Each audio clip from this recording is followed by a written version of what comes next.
ఉంటారు. అతడు చూసారా మీరు థియేటర్కి వెళ్ళి? చూడలే ఇంకా. అంటే ఈ మల్టీప్లెక్స్ లో రిలీజ్ చేస్తాం, ఇక్కడ మాకేమో అన్ని మల్టీప్లెక్స్ దగ్గరలో. ఇప్పుడు చూడాలంటే ఆర్టీసీ క్రాస్ రోడ్స్ వెళ్ళాలి ఇప్పుడు ఉన్న సినిమాలో. ఇక అందుకని వెళ్ళలేదు అక్కడికి. మధ్యలో కాళీగాడు కూడా లేను, మధ్యలో ఢిల్లీ వెళ్ళి వచ్చి. రీసెంట్ గా చూసిన సినిమాల్లో మీకు నచ్చింది ఏంటి? అలా చెప్పడం అనేది కష్టం అండి. మంచి సినిమా అంటే డెఫినెట్ గా చూస్తానండి.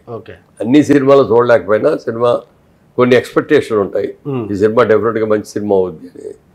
ఆర్టిస్టుని బట్టి లేకపోతే కొన్ని ఉంటాయి. అలా లేకపోతే 10 మంది చూసి వచ్చి మన బలగం సినిమా గురించి చెప్పారు, చూసి రాగానే ఎంత చిన్న సినిమా కదా, చిన్న సబ్జెక్ట్, ఎవరు తెలిసిన యాక్టర్ లేరు, అది కామన్ చిన్న సబ్జెక్ట్. తెలంగాణలో ఎవరైనా చనిపోతే ఏం జరుగుద్ది అనేది నాకు కూడా బాగా తెలుసు.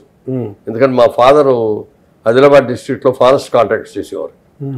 నేను కాలేజీలో చదువుకునేప్పుడు కానీ హై స్కూల్లో చదువుకునేటప్పుడు కానీ సమ్మర్ హాలిడేస్ రాగానే వచ్చేసి నాన్నగారితో పాటు అడవుల్లో తిరుగుతూ చేసేవాడిని.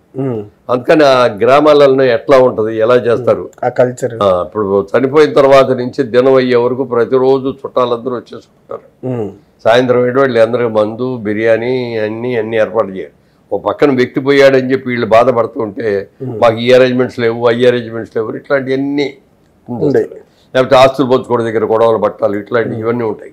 అలా ఉన్నప్పుడు ఆ ఆత్మ ఎలా ఉంటుంది అనే దాని మీద బలగం సినిమా తీశారు, చాలా బాగా తీశారు. శుభ్రంగా థియేటర్కి వెళ్ళి చూశాను, తర్వాత టీవీలో వస్తే మళ్ళీ చూశాను, మళ్ళీ ఐప్యాడ్లో పెట్టుకుని హోదారు చూశాను. సినిమా బాగుంది అంటే పెద్ద కాస్టింగ్ కోసం నేను, సినిమా బాగోలేదు అంటే పెద్ద కాస్టింగ్ అయినా కూడా వెళ్ళను.